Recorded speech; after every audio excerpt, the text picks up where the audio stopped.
Bonjour tout le monde et bienvenue dans notre cours de formation intitulé Le système national de santé.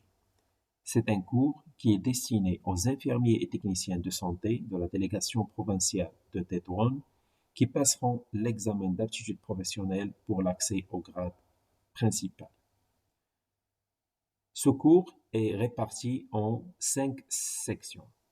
Donc aujourd'hui, nous allons entamer la première section qui est concepts généraux, définitions et généralités.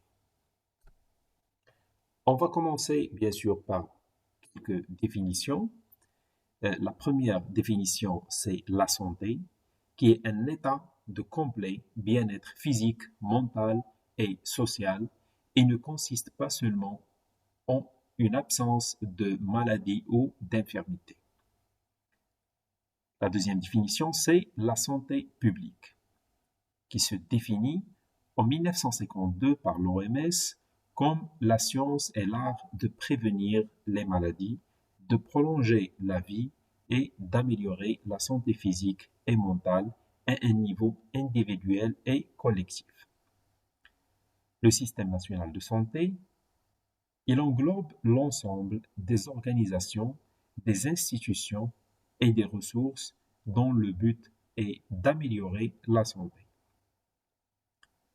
On a aussi le système national de santé qui se définit comme l'ensemble des ressources humaines, matérielles, financières, ainsi que les institutions et activités destinées à assurer la promotion, la protection, la restauration et la réhabilitation de la santé de la population.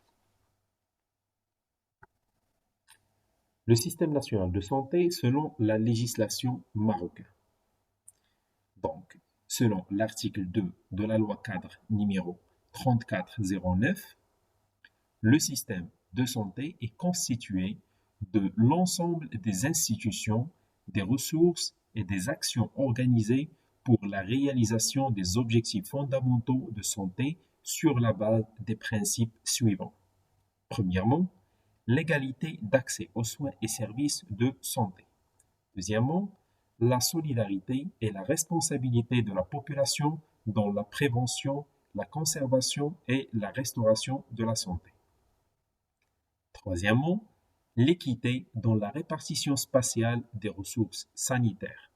Quatrièmement, c'est la complémentarité intersectorielle. Et cinquièmement, c'est l'adoption de l'approche genre en matière des services de santé. La mise en œuvre de ces principes incombe principalement à l'État. Et nous avons les composantes du système de santé. Donc, le système national de santé se compose de 3 secteurs.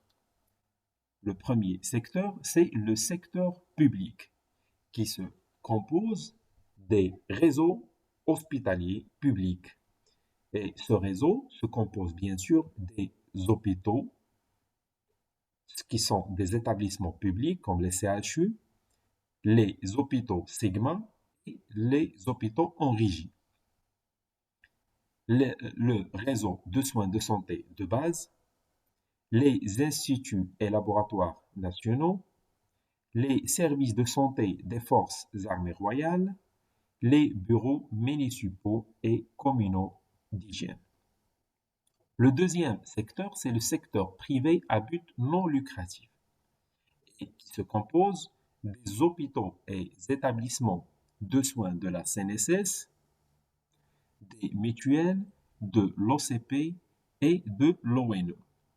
Aussi, des cabinets dentaires et laboratoires d'analyse des mutuelles, les hôpitaux et centres de soins du Croissant Rouge, les hôpitaux et centres de soins des ligues et fondations.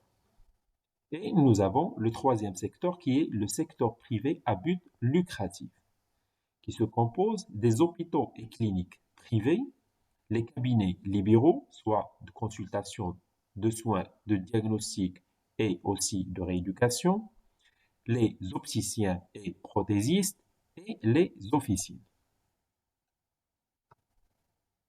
Les objectifs du système national de santé. Ce sont au nombre de 4.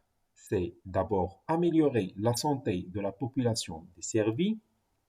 Deuxièmement, c'est répondre aux attentes des gens avec respect et dignité. Troisièmement, c'est assurer une protection financière contre les coûts de la mauvaise santé. Et quatrièmement, c'est l'amélioration de l'efficience. Les fonctions du système national de santé. Donc, on a 6 fonctions. Premièrement, c'est prestation de soins.